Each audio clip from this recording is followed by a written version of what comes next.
Bienvenue à Global Tax Talks, fiscalité en 60 secondes. Je m'appelle Will Morris et voici quelques points d'attention pour la semaine à venir. Il y a quelques mois, j'ai évoqué ma citation préférée et probablement la seule de Lénine. Il y a des décennies où rien ne se passe et il y a des semaines où des décennies se produisent. Depuis 1 ou 2 semaines, on a plutôt l'impression que chaque jour, il y a des décennies qui se produisent.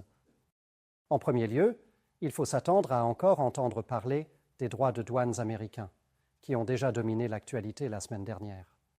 Après avoir imposé des droits de douane de 25% au Mexique et au Canada, ceux-ci ont été rapidement mis en suspens par les États-Unis pour une durée d'1 mois, dans l'attente du renforcement des accords frontaliers avec chacun de ces 2 pays.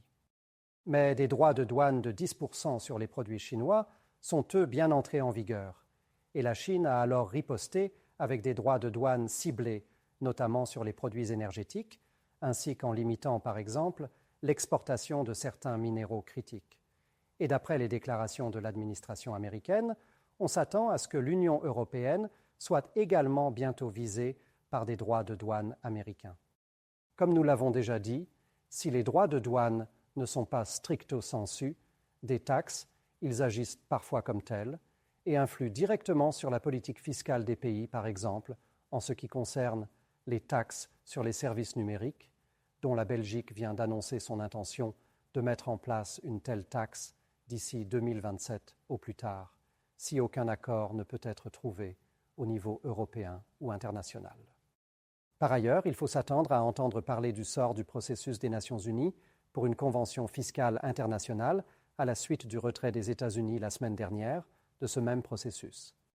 Le délégué américain a d'ailleurs déclaré à ce propos il y a quelques jours, lors de réunions à New York, « Nous n'avons pas l'intention de participer davantage à cette session organisationnelle, à ce processus ou à la négociation d'un texte.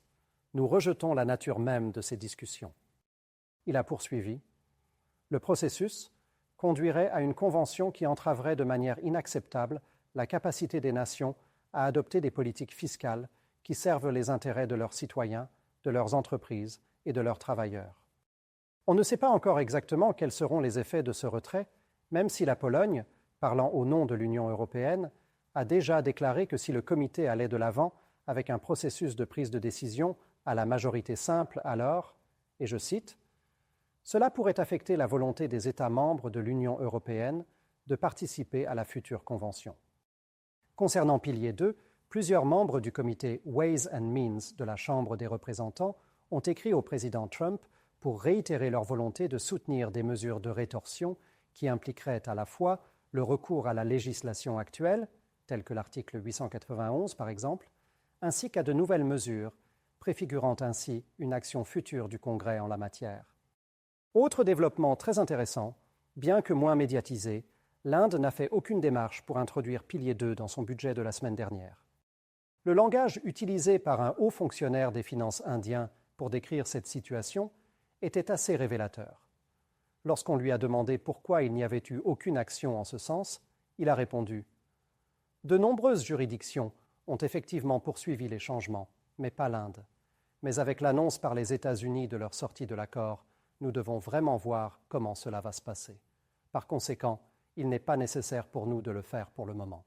Nous l'évaluerons. » J'ai évoqué la semaine dernière l'importance de la masse critique dans ce processus. Et si l'Inde restait à l'écart de ce processus, cela pourrait donc avoir un impact très important pour la suite. En tout cas, merci de nous avoir rejoints et revenez la semaine prochaine pour rester informés sur l'actualité fiscale mondiale.